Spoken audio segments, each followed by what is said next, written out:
Hey guys, आज मैं आप लोगों के साथ शेयर करने वाली हूँ एक ऐसी ब्रा और उसके कुछ हैक्स जिन्हें आप फॉलो करके हर तरीके की फैंसी ड्रेस को इजीली कैरी कर सकते हो, चाहे फिर वो ट्रेडिशनल हो, कोल्ड शोल्डर हो, ऑफ शोल्डर हो या फिर होल्टर नेक हो। मैं हूँ नेहा और आप मुझे देख रहे हैं यूट्यूब चैनल है ना ऐसा पे। तो चलिए शुरुआत करते हैं आज की वीडियो से।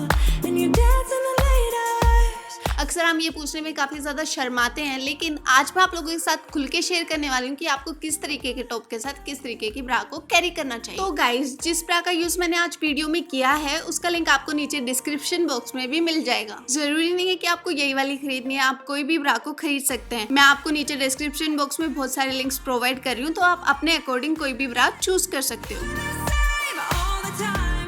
आप लोग सोच रहे होंगे कि मैंने इस वाले टॉप के साथ कौन सी ब्रा को कैरी करा होगा। अगर आप इस तरीके के टॉप या फिर ड्रेसेस को कैरी कर रहे हैं तो आपको बस क्या करना है कि आपको इस ब्रा के स्ट्रैप्स को निकालना है और ड्रेसेस को कैरी कर लेना है।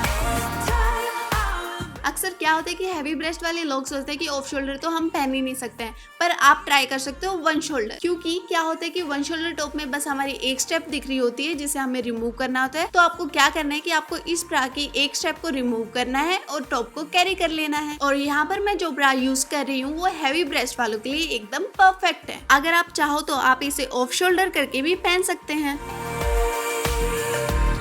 अब कई बार क्या होता है कि हमारे पास सी थ्रू टॉप होते हैं जिनमें से साइड से कुछ दिख रहा होता है या फिर बैक से कुछ दिख रहा होता है, तो हम सोचते हैं सिलिकॉन ट्राई कर लेते हैं। लेकिन जो हैवी ब्रेस्ट वाले लोग हैं वो सिलिकॉन तो ट्राई कर नहीं सकते हैं। तो मैं ट्राई करती हूँ, मैं हमेशा ये वाली ब्रा को कैरी करूँ। आप देख ही सकते हो, ना तो इसमें साइड से कुछ दिख रहा है और ना ही बैक से।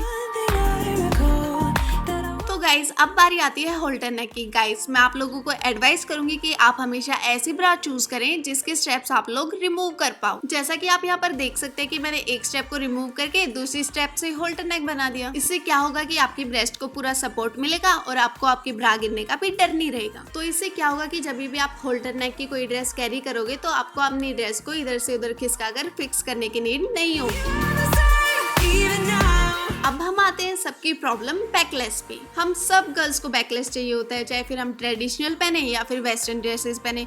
लहंगे के साथ बैकलेस कितना ज्यादा अच्छा लगता है, लेकिन हम एक ही जगह आके अटक जाते हैं कि हम उसके साथ ब्रा कौन सी कैरी करें। क्योंकि जो हमारी ब्रा का बैक स्ट्रैप होता है वो इतना ज्यादा नीचे नहीं होते, तो हम सोचते हैं कि शॉर्ट नेक ही पहन लेते हैं। पर इस बार आपको छोटा गला पहनने की बिल्कुल जरूरत नहीं है। इसके लिए आपको क्या करना है कि आपको ब्रा की बस दोनों स्ट्रैप्स को निकालना है और ब्रा को कैरी कर लेना है। गाइस, सिलिकॉन ब्रा में जो हम अनकंफर्टेबल फील करते हैं, आपको इस ब्रा में वो अनकंफर्टेबल फील बिल्कुल नहीं होगी। गाइस, अगर आपकी हैवी ब्रेस्ट है तो इसकी डबल स्ट्रैप की वजह से आपके ब्रेस्ट को सपोर्ट मिल जाता है, तो आप इस टाइप की ब्रा को ट्राई कर सकते हो। तो ये था मेरा आज का वीडियो। अगर आपको पसंद आया तो इसे भर भर के लाइक और शेयर जरूर कर देना और मुझे नीचे कमेंट्स करके जरूर बताना कि आपको ये वीडियो कैसा लगा। और आप मुझे कमेंट्स करके ये भी बता सकते हो कि आप नेक्स्ट वीडियो किस टॉपिक पर देखना चाहते हो। अनायसा को सब्सक्राइब जरूर कर देना और सब्सक्राइब बटन के साइड वाली घंटी को भी जरूर प्रेस कर देना। तो मैं नेहा मिलती हूँ आपको मेरी नेक्स्ट वीडियो में, तब तक के लिए take care and bye bye.